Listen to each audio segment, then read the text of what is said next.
जय Malhar news चॅनलच्या सर्व प्रेक्षकांना सपना चौधरीचा नमस्कार। नंदुरबार जिल्ह्यातील अक्कलकोवा अक्राणी विधानसभा मतदारसंघाच्या सर्वांगीण विकासासाठी आपण प्रयत्नशील असून ज्या गोष्टी तातडीने करता येतील त्यासाठी त्या प्राधान्याने करण्याचे नियोजन असल्याचे प्रतिपादन आमदार आमशा पाडवी यांनी केले।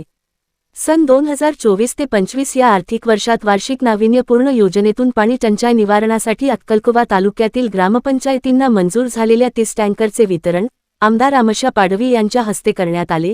यावेळी आमदार आमशा पाडवी उपस्थितांना मार्गदर्शन करताना बोलत होते। अक्कलकोवा तालुक्यातील अनेक गावात पाणी टंचाई असल्याने पाणी टंचाई निवारणासाठी आमदार आमशा पाडवी यांनी वार्षिक नाविन्यपूर्ण योजनेतून पाण्याच्या टँकरची मागणी केली व त्या अनुषंगाने नंदुरबार जिल्ह्याचे माजी पालकमंत्री माणिकराव कोकाटे यांनी 30 टँकर मंजूर केले होते, त्याचे वितरण करण्यात आले। यावेळी प्रमुख पाहुणे म्हणून शिवसेनेचे सहसंपर्क प्रमुख लक्ष्मण वाडिले, तालुका प्रमुख तुकाराम वळवी, ललित जाट, राजेंद्र वसावे, सरपंच वसंत वसावे, उषा बोरा, विनोद वळवी, आनंद वसावे, इमरान मकराणी, हिरामण पाडवी, रोहित चौधरी, दुर्गा पाडवी, कंचन पाडवी, रवी पाडवी आदी उपस्थित होते।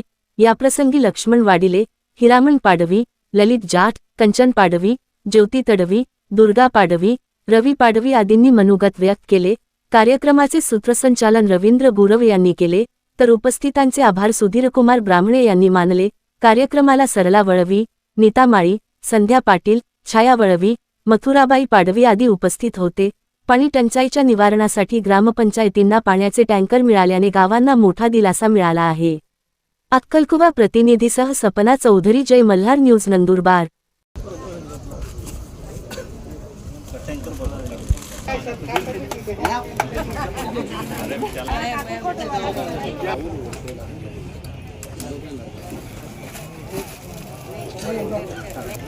आमदार साहेब सांगतील पुढच्या टप्प्यामध्ये